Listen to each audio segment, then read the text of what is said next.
تبارك الذي نزل الفرقان على عبده ليكون للعالمين نذيرا۔ السلام علیکم ورحمۃ اللہ وبرکاتہ۔ سامعین حضرات، ذوالقعدہ کا مہینہ، اس مہینے میں مسلمان کو کیا کام کرنے چاہیے؟ ذوالقعدہ کا مہینہ کس طریقے سے گزارنا چاہیے؟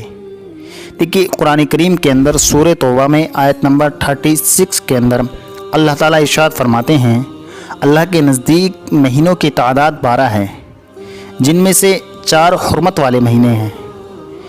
ان حرمت والے مہینوں میں سے پہلا مہینہ ذوالقعدہ کا مہینہ ہے، دوسرا مہینہ ذوالحجہ کا ہے، تیسرا مہینہ محرم کا ہے اور چوتھا مہینہ رجب کا ہے۔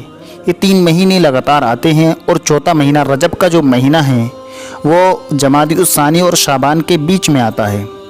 یہ حرمت والے مہینے ہیں، تعظیم والے مہینے ہیں، مقدس مہینے ہیں۔ ان مہینوں کو کس طریقے سے گزارنا چاہیے؟ حدیث شریف کے اندر آتا ہے، حجۃ الوداع کے موقع پر آپ صلی اللہ علیہ وسلم نے خود اس بات کی صراحت کی کہ 4 مہینے حرمت والے مہینے ہیں، ان مہینوں کی تعظیم کرنی چاہیے۔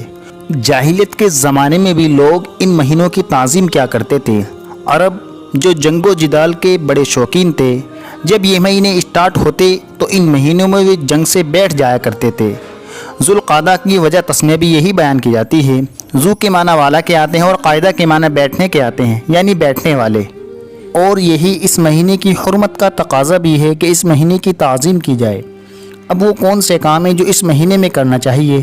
اس مہینے میں یہی کام کرنے چاہیے کہ لڑائی جھگڑا نہیں کرنا چاہیے، گالی گلوچ سے بچنا چاہیے، قطع تعلق سے بچنا چاہیے، اسلام کی جو حدود ہے ان کا خیال رکھنا چاہیے، فرائض کی ادائیگی کریں، برائی سے بچے، اطاعت والے کام کرنے چاہیے۔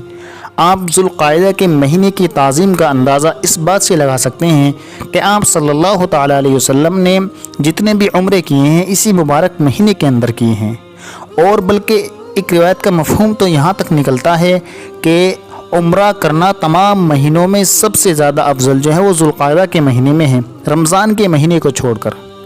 آپ اس بات سے ذوالقعدہ کی فضیلت کا اندازہ لگا سکتے ہیں۔